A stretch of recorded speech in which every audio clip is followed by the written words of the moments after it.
Olá, pessoal. Eu vou gravar uma aula aqui, nossa primeira aula inaugural.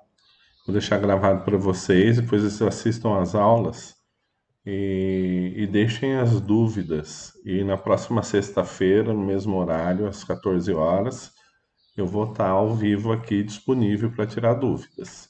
Então, fiquem à vontade para entrar e tirar dúvidas. Quando vocês entrarem na equipe aqui do Teams,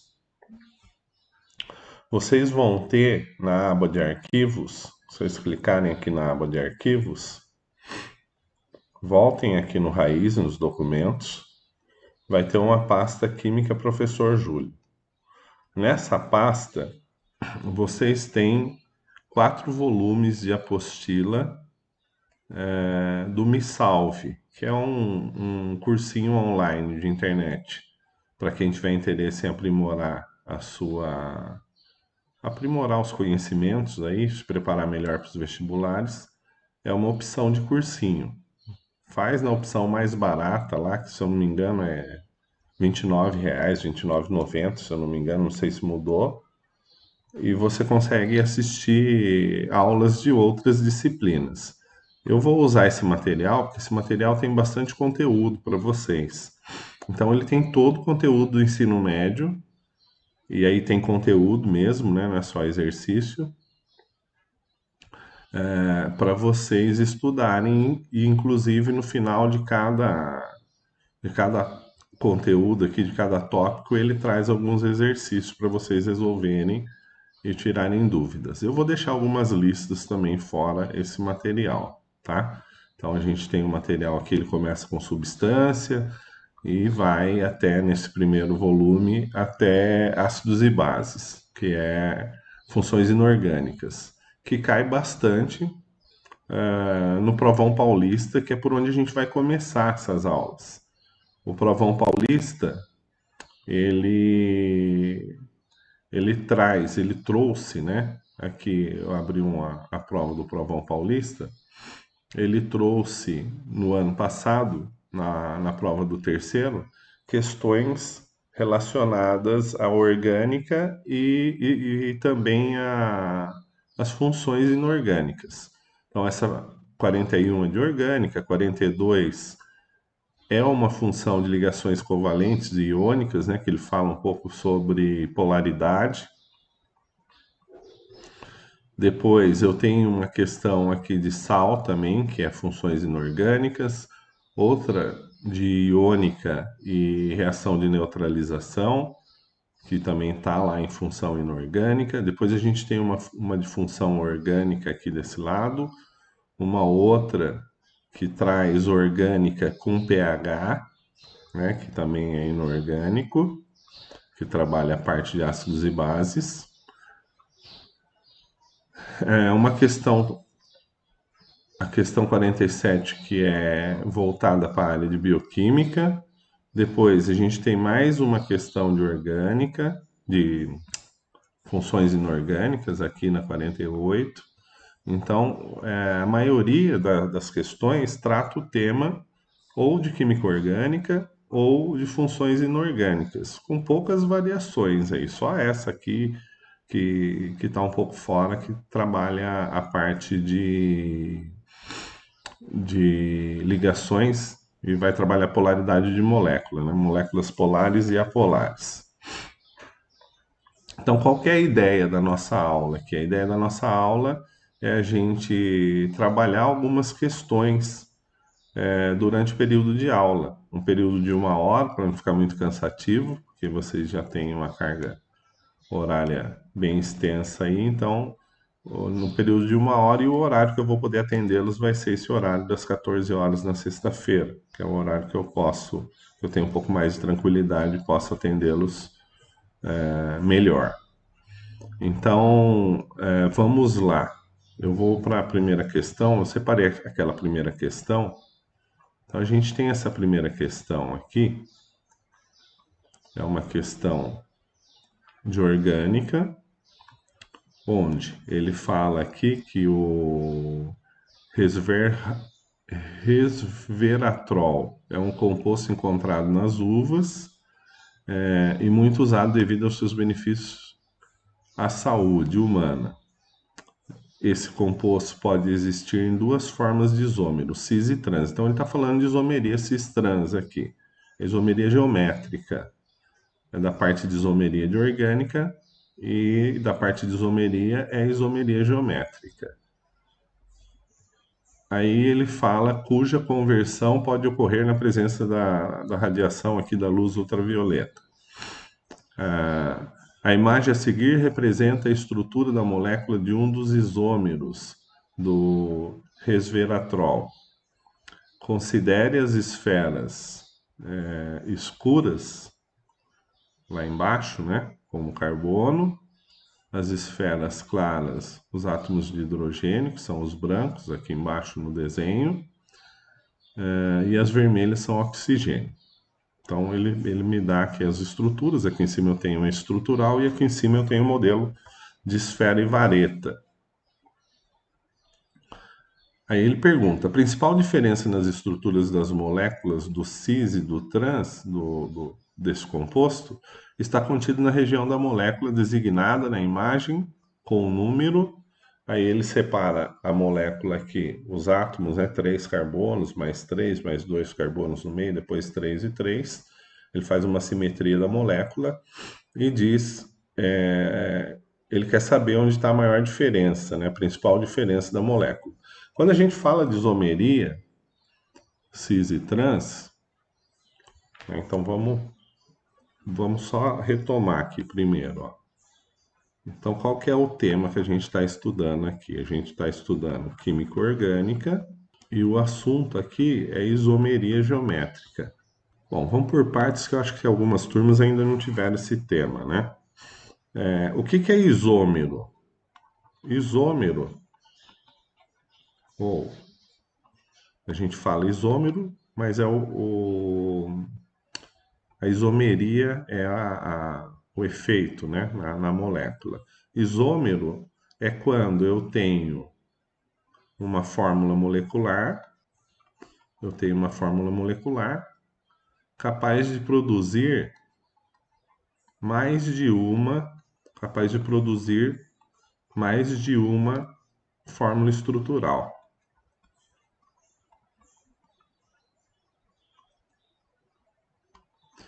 E isso vai acontecer, eu tenho vários tipos de isomeria, né? Então isso vai acontecer de várias formas. A isomeria geométrica é uma isomeria espacial que a gente fala, é uma das espaciais, né?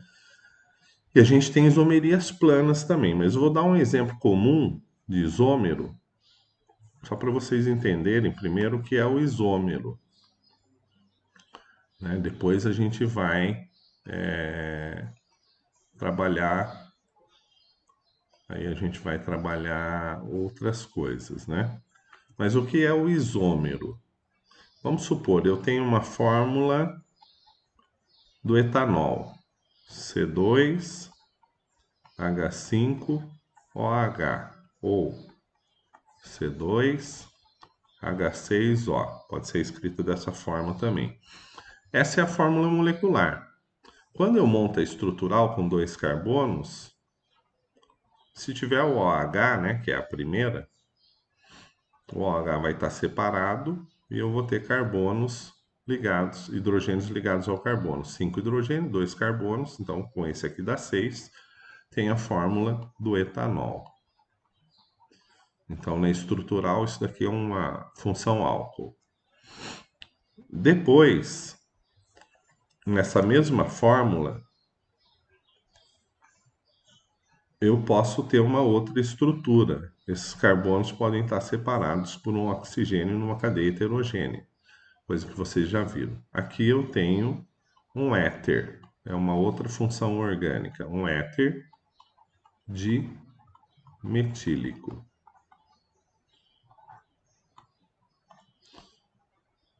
Ou metoximetano também pode ser um nome.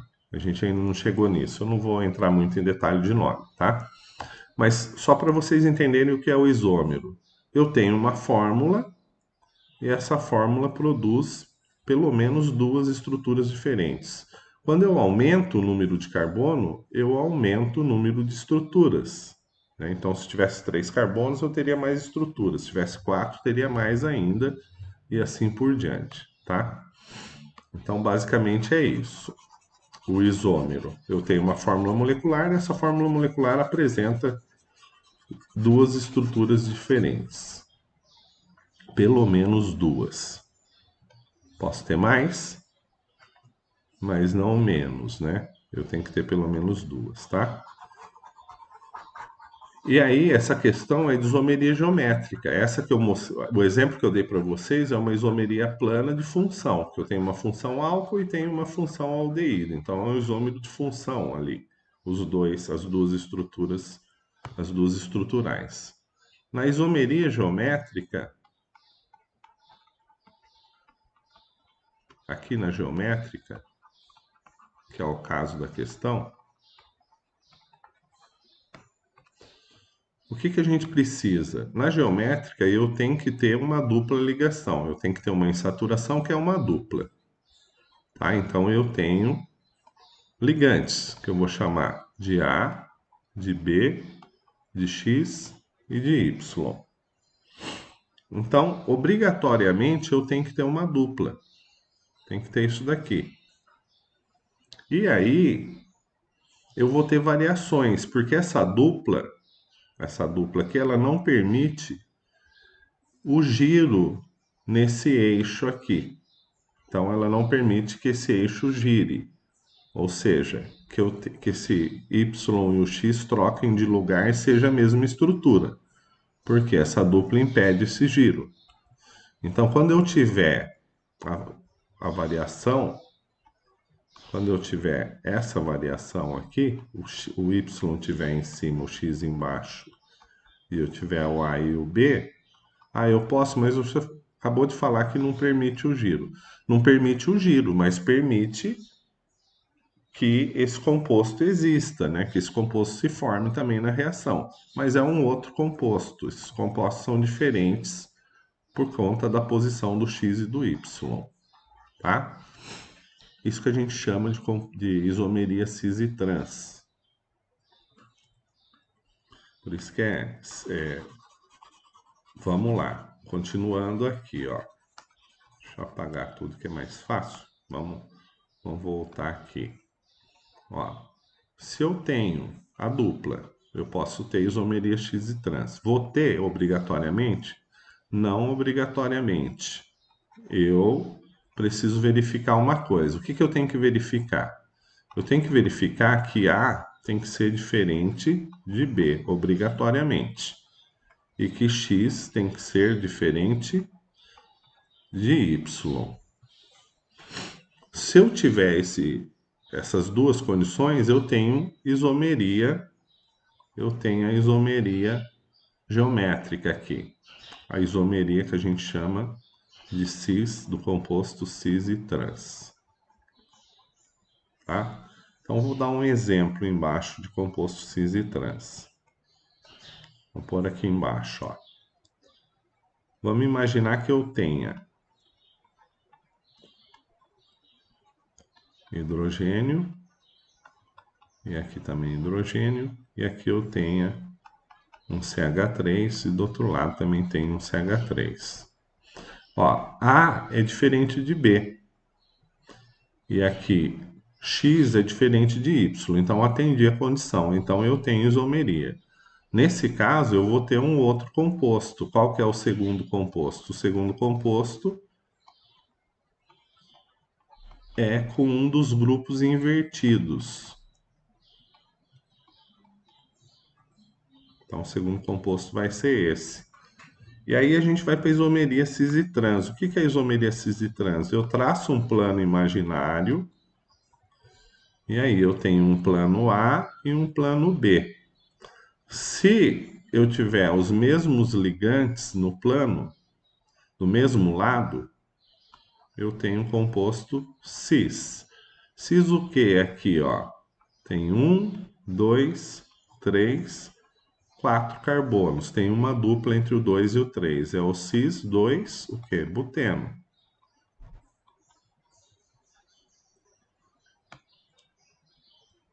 Se os grupos ligantes tiverem em lados opostos, eu tenho o composto trans. Trans o quê? Mesma coisa, é o mesmo composto. Ó. 1, 2, 3, 4. É um but. Um but o quê? Com ligação dupla no 2. É o buteno. 2-buteno. Então, o composto, a fórmula desse composto vai ser C4H8, né? Então, o C4H8 é o buteno. Só que aí eu tenho o cis 2-buteno e tenho o trans 2-buteno, porque eu tenho a isomeria geométrica aí no caso, tá? Cis e trans. Que é o caso da questão. Depois, ainda considerando ainda a teoria da isomeria geométrica, ó, nós temos, se eu tiver o A, B e X e Y, a gente viu que esses dois têm que ser diferentes, certo? Mas se todos forem diferentes, aí eu tenho um outro tipo de isomeria geométrica. Vamos supor que eu tenha aqui, ó, eu tenha um hidrogênio em cima, um cloro embaixo, um CH3 aqui e um Br do outro lado. Os quatro ligantes são diferentes. Então, eu tenho quatro ligantes diferentes. Ó. Os quatro aqui que estão ligados ao carbono da dupla eles são diferentes. Aqui eu tenho isomeria EZ. Como que eu vejo? Eu vejo pelo número atômico. Se eu pegar aqui o número atômico do boro, não lembro de cabeça, mas acho que é 35. Não sei se é a massa ou é o número. O cloro é 17. É 35 mesmo. 1 e aqui o carbono é 12. Então aqui, ó, os dois mais pesados estão em lados opostos. Então é um composto Z. Que composto Z? Aí eu tenho o 2-bromo 3-cloro-buteno. 2-bromo 3-cloro-buteno. Então vai ser o Z 2-bromo 3-cloro-buteno. E se o bromo tivesse para baixo, eu teria os dois mais pesados do mesmo lado e os dois mais leves para o outro lado. O que é mais pesado e mais leve que eu estou falando aí? É o número atômico da tabela periódica. Aqui, os dois mais pesados estão em lados opostos, que é o 17 e o 35. Então, eu tenho composto Z. Se os dois mais pesados tivessem do mesmo lado e os dois mais leves do mesmo lado, eu teria o composto E. Aí não seria cis e trans, tá? Só essa mudança, quando os quatro ligantes são diferentes. Vamos voltar para a questão. Na questão que eu coloquei aqui, que caiu lá na prova, notem, ele dá a estrutura do cis e dá a estrutura do trans, dá a estrutura dos dois. Tá aqui, ó. Ó, trans, por quê?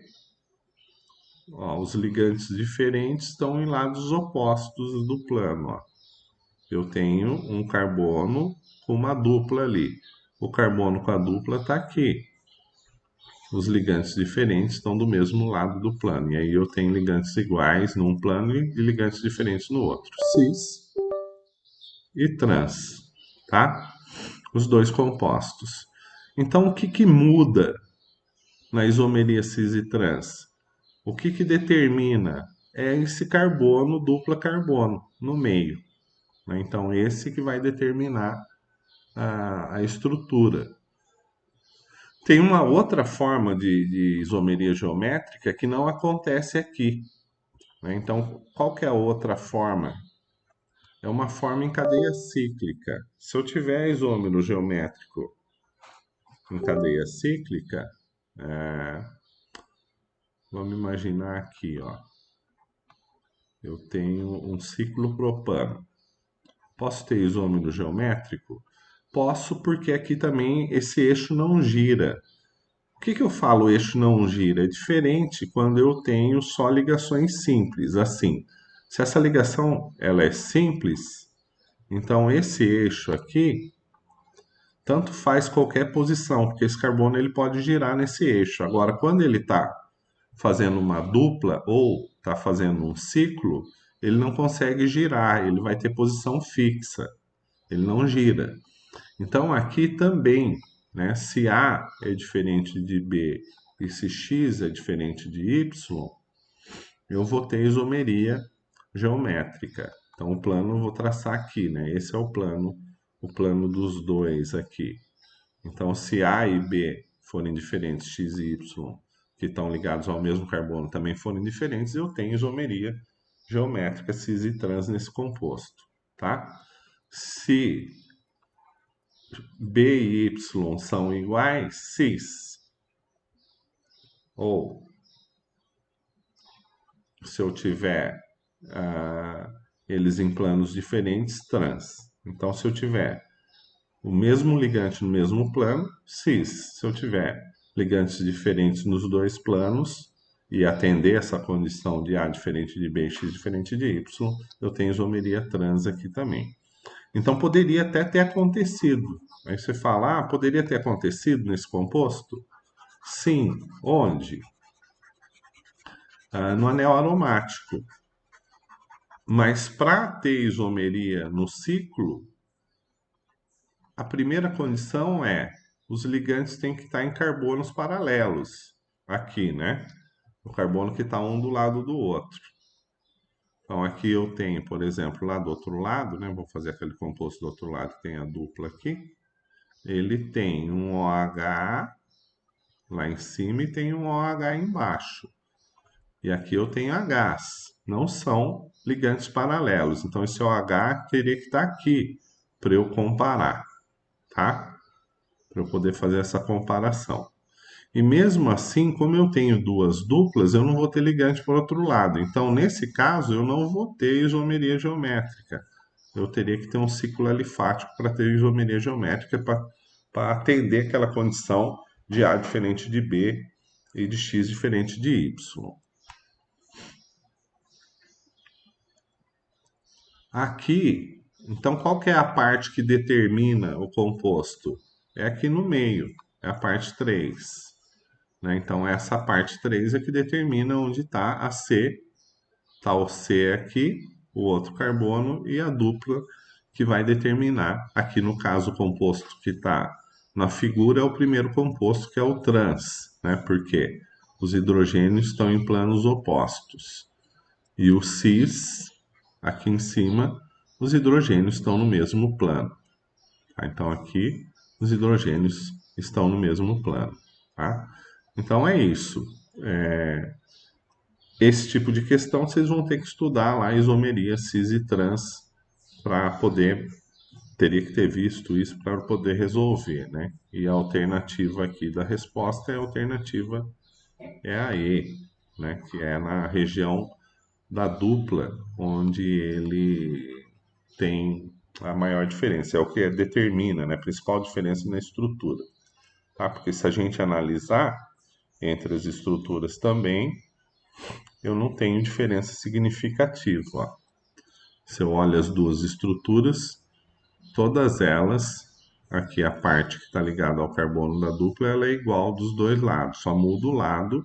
Então a maior diferença é a posição desses ligantes nesses dois carbonos da dupla, que está no 3 aqui. Era uma questão relativamente fácil essa, né? Dava até para fazer por tentativa e erro aí. Então tá aí a primeira questão e o tema, o conteúdo que vocês precisariam saber para responder. Depois, eu peguei uma questão aqui que fala de ligação iônica e que também trabalha a questão de neutralização. Ele diz o seguinte: leia o fragmento a seguir que traz a divulgação científica sobre a química do esmalte dentário. Ele diz o seguinte: o esmalte dos dentes é um composto mineral, é composto de um mineral chamado hidroxapatita e dá a fórmula C10PO4,6OH2. É um hidroxifosfato aí no caso, né? É um sal hidroxado. Um fosfato de cálcio semelhante ao que existe nos ossos. Então ele diz que esse do dente é semelhante ao que existe nos ossos. A presença de fluoretos sobre o esmalte pode substituir o hidróxido e transformar a hidroxapatita num um outro mineral, a fluoroapatita, que está aí a fórmula, mais dura e mais resistente à corrosão ácida provocada pelas placas bacterianas do que a hidroxiapatita. Então, essa é a função do flúor quando a gente faz a fluoração, né? Que tem água, flúor na água aí no caso. Sabendo que na corrosão ácida da hidroxiapatita, a formação ele dá aqui do fosfato, do hidroxifosfato, na verdade, um produto compatível com a reação estequiométrica de 1 mol de hidroxiapatita com fluoreto, com o fluoreto, e no ataque de ácido de 1 mol de hidroxiapatita, respectivamente. Então ele quer saber, sabendo que na corrosão eu tenho a formação disso, ele já me deu um produto, são produtos compatíveis com a reação estequiométrica de 1 mol da hidrox com fluoreto e com ataque ácido. Então tem duas condições: primeiro fluoreto e depois ataque ácido. Então, para essa questão, é uma questão de, primeiro, de ligações iônicas. Vamos voltar aqui no. Vamos voltar para o conceito, né? Vamos para o conceito primeiro, depois a gente vai para a questão. Deixa eu apagar a lousa aqui. Então a gente tem o conceito que é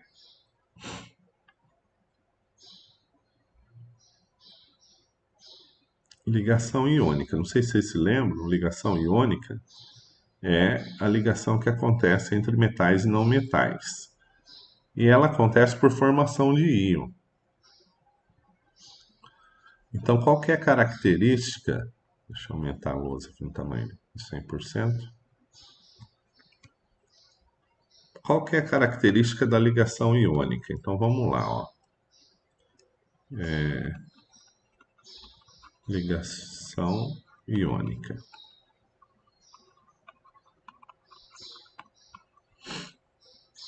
A ligação iônica, ela acontece entre metais, que são bastante eletropositivos, mais não metais, que são menos eletropositivos, são bastante eletronegativos.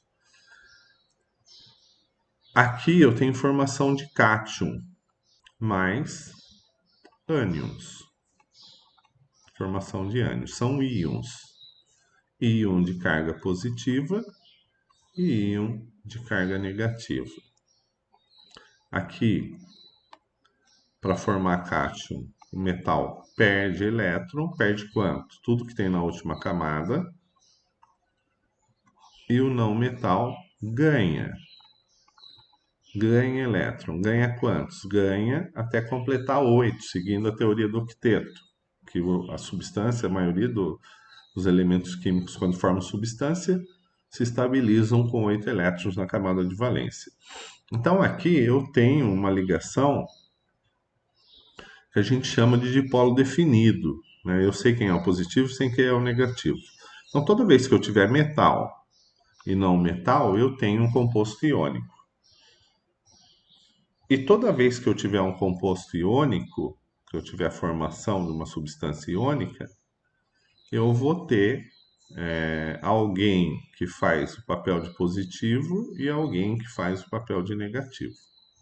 Então isso é bem definido para mim, quem é o positivo e quem é o negativo. Normalmente quem é positivo é o metal e quem é o negativo, o não metal. Vou chamar o X de não metal, tá? E o M de metal.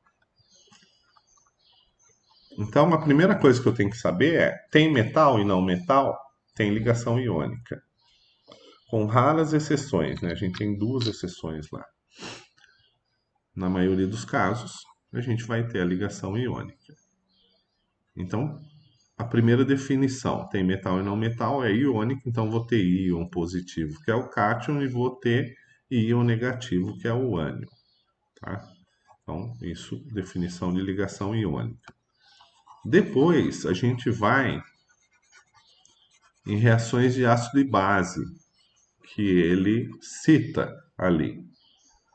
Ele acaba citando, né, na presença de ácido e na presença de fluoreto. Então, ele tem duas presenças, a presença de um íon de sal, de um sal, fluoreto, e na presença de ácido. Bom, só retomando, aí a gente entra em funções inorgânicas. Esse é o tema, né? Que está lá no primeiro volume da apostila, no final do primeiro volume. Orgânica está lá no terceiro, quarto volume. Tem no terceiro e tem no quarto, da questão anterior. Aqui em inorgânica a gente tem quatro funções: a função ácido, a função base, que são os hidróxidos, os álcalis, função sais e a função óxidos. São essas quatro. Ali ele fala de ácido. O que caracteriza o ácido? O hidrogênio ligado ao não metal. Lembra que o X é o não metal. No ácido, o que acontece? O ácido é uma substância covalente, não é iônica, porque eu tenho o hidrogênio, que é um não metal, ligado a um outro não metal. Bastante eletronegativo ou não, mas é um não metal. Mas isso aqui na presença de água, ele ioniza, ele forma íon. Ele não tinha íon no começo, por ser uma substância covalente, mas na presença de água, ele vai formar, ele vai separar isso na forma de íon. Ele vai formar íon. A base, ela é caracterizada pela reação de um metal com a hidroxila, com o H. Então, metal com não metal é uma ligação iônica, já é formada por íon. Em água, vai separar o metal positivo e o OH negativo, que é a hidroxila. Ele faz essa separação. Quando eu coloco um hidrox na presença de ácido, o que vai acontecer? O positivo do ácido vai reagir com o negativo da base. E aí eu vou ter formação de água. Quando eu tenho formação de água, isso é reação de neutralização, que só acontece entre ácido e base. Então, obrigatoriamente, eu vou formar moléculas de base, de água.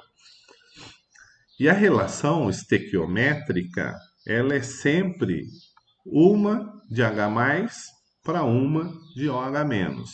Então, se a base tem mais de um OH-, tem dois OH-, eu preciso de dois OH+, vai formar duas águas. Se tem três, vai formar três águas.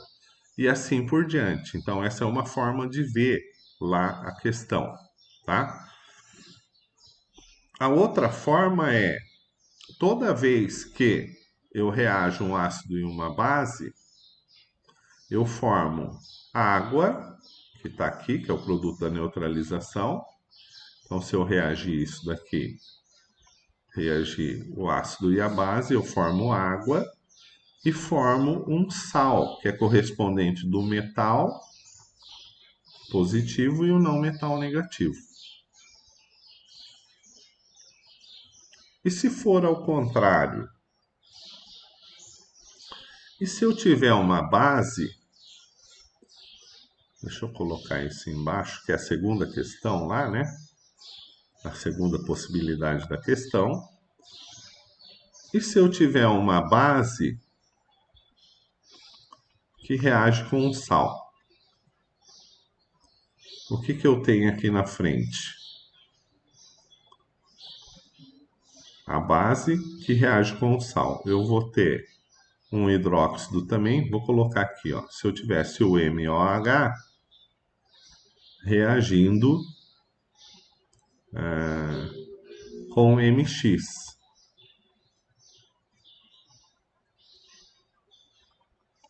O que que ia acontecer aqui? Nesse caso, se for o mesmo, não vai acontecer nada, né? Porque eu vou ter uma troca das cargas positivas. Então, deixa eu trocar isso daqui para ficar diferente, tá? Porque lá ele coloca só o fluoreto, né? Ele coloca só o X menos. E se eu tivesse só o X menos aqui, né? O que que ia acontecer? Esse X menos ia entrar no lugar do OH. Então, eu ia ter MX do outro lado, ia sobrar o OH menos aqui, tá? Porque lá ele não cita qual é o fluoreto. Fluoreto do quê, né? Ele só fala fluoreto na questão. Aí ele ia trocar de lugar. O X negativo trocou de lugar. É uma reação de simples troca, tá? Só troca de lugar. Se eu tenho duas moléculas de OH, eu vou precisar de duas de fluoreto. Vou precisar de duas de flúor. Fluoreto, que é o flúor no estado ionizado, tá? Então, para cada molécula que eu trocar, por quê? Porque o flúor é carga menos um. Então, você precisa saber disso. O OH é carga menos um, o flúor é carga menos um. Ah, por que que o flúor é carga menos um? Porque o flúor tem 7 elétrons, ele ganha um para completar 8. Então, quando ele forma, ele é do grupo 17 da tabela, né? Ele tem 7 elétrons para 8, ele vai ganhar um. Quando ele ganha um, ele forma F-. Tá? Então tá aí o íon fluoreto. Mas lá ele fala disso. Vamos voltar lá na questão. Aqui ele fala disso, porque ele dá lá embaixo, ó. Na resposta, nas alternativas, eu tenho os íons. Então ele diz o seguinte aqui, ó. Vamos lá. Eu tenho um composto Ca10, P4, 6 e OH2. Eu tenho isso daqui. Ó, tenho cálcio. Cálcio é metal. Os outros são todos não metais. Então eu tenho aqui, eu tenho o P, o O e o OH são não metais. Então eu tenho uma ligação iônica formada por íons. Então eu tenho alguém aí que é positivo, no caso o cálcio. O cálcio forma íon mais 2, né, porque é do grupo 2, metais alcalinos terrosos. Então, se eu tenho 10 átomos de cálcio, eu tenho 20 cargas positivas aqui. O POH, o fosfato, ele tem carga menos 3. Se eu tenho 6 aqui, eu tenho 18 cargas negativas no fosfato.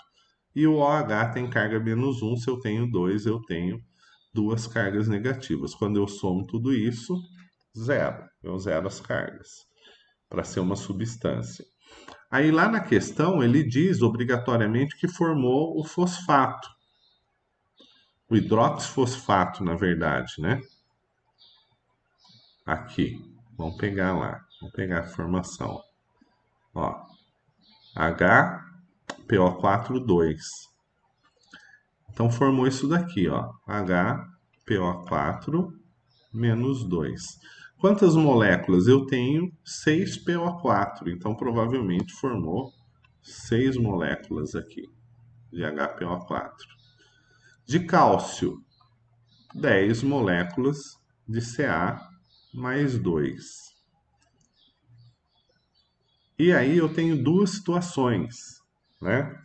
A primeira situação, ele fala se a gente reagir isso com o flúor, o fluoreto. Se eu reagir isso daqui com o fluoreto é negativo, vai entrar onde? Se formou fosfato aqui, essa informação é importante na questão, então o fluoreto não vai trocar lugar do fosfato, ele vai trocar lugar com o hidróxido. Eu tenho dois hidróxidos, então quantos fluoretos eu vou precisar? De dois, que vão ser 2 mols de fluoreto para reagir totalmente com 1 mol, né, que é o que ele fala lá, a reação de 1 mol para reagir com 1 mol do composto da hidroxiapatita, tá? Então aqui eu vou ter uma troca e lá na frente, se for o flúor, eu vou formar duas moléculas de hidróxido lá no fim. Isso aí vai, e o flúor vai entrar no lugar desse hidróxido, tá? Essa é a primeira situação. A segunda situação é se eu reagir isso com meio ácido. Quem caracteriza o ácido? Vamos voltar lá em ácidos e bases. Ó, quem caracteriza o ácido é o H+. Quem caracteriza a base é o OH-, porque a neutralização ela se dá da reação do H+ com o OH- e forma água. Esse é o produto de neutralização. Então, quando falar de reação de neutralização, eu tenho que ter água no produto. Se eu não tiver água, eu não tenho neutralização. Por quê? Porque sempre o H+ do ácido, então para ser ácido tem que ter hidrogênio, ele reage com o OH- da base e forma a molécula de água, produtos de neutralização. Então, se ele fala aqui na questão em meio ácido, notem aqui que ele fala lá, ó, sabendo que a formação disso daqui são compostos compatíveis com a reação estequiométrica de 1 mol do sal com ataque ácido e de 1 mol do sal com fluoreto, né? Então ele fala lá do fluoreto em cima, aqui são compostos compatíveis com a formação do fluoreto e de ataque ácido. Com o fluoreto a gente fez, eu preciso de 2 flúor, vai trocar o lugar aqui com o... vai trocar de lugar com o OH. Então, o fluoreto, ele entra no lugar do OH. Então, o produto que ele fala aqui, ó, ele fala da formação estequiométrica com o fluoreto, né? São produtos. O fluoreto é reagente, ele não é produto. Então, onde tem fluoreto, eu posso cancelar. O produto, quando eu ponho fluoreto, vai ser 2 mols de OH lá na frente. E quando eu coloco ácido, o ácido vai reagir com o OH e vai formar H2O. Eu vou ter 2 mols de água. Eu preciso de 2 de ácido e 2 de fluoreto. Por quê? Porque o fluoreto é -1 e o ácido é +1. Então, o OH é -1. Para cada OH, eu preciso de 1 + 1. Mais e menos, eu vou ter formação de H2O, vai reagir. Menos e menos, eu só vou ter uma simples troca. Vou trocar o OH pelo flúor, que é mais eletronegativo. Por que que ele entra aqui e não entra aqui? Porque ele é mais eletronegativo, isso aqui é mais eletropositivo do que o oxigênio. Então ele entra no lugar do mais eletronegativo, porque ele é o mais eletronegativo da tabela periódica. Troca de lugar. Então aqui eu tenho como produto 2 mols de OH, de hidrox, e na de ácido do fluoreto aqui, e aqui do ataque ácido. Eu tenho a formação, eu tenho a formação de 2 mols de água. A resposta dessa questão seria a alternativa C. Aqui, OH e 2 mols de água, tá? Respondendo pela questão aqui. Se for o ácido, ele vai reagir com esse OH, vai formar água. Se for o fluoreto, só vai trocar de lugar e o OH vai aparecer lá na frente, separado da molécula, tá? Então é isso. Hoje eu vou parando por aqui nessas duas questões aí que eu deixei para vocês. Tá? Então tentem entrar aqui no Teams nos dias que a gente tiver aula para poder tirar dúvida, né? Para vocês poderem tirar as dúvidas.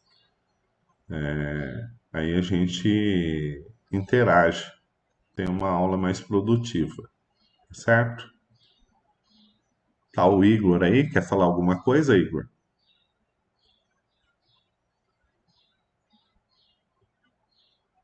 Tranquilo, tô assistindo mesmo. Eu vou deixar essa aula gravada, eu só vou dar uma editada nela e depois eu deixo disponível lá para vocês. Então hoje a gente vai resolver esses dois exercícios. Aí na próxima aula eu venho com mais dois esse provão paulista aí para vocês, tá? Mesmo que não tenha ninguém, eu vou gravando as aulas aí e vocês tentem resolver. Hoje está o Igor, mas tentem resolver as questões para a gente tentar tirar dúvida também, não ficar só uma aula gravada. O objetivo de fazer a aula ao vivo é para ter interação, para vocês tirarem dúvida. Hoje, como é a primeira aula, ainda não tem nada, né? Agora, tendo já um conteúdo da primeira aula, dá para vocês estudarem um pouco o conteúdo, tentar resolver as questões lá das apostilas que eu deixei disponível para vocês, que eu explico lá no começo do vídeo, o lugar que está aqui no Teams, para vocês virem com dúvida na próxima aula, para a gente conseguir interagir. Tá certo? Então hoje eu vou ficar por aqui.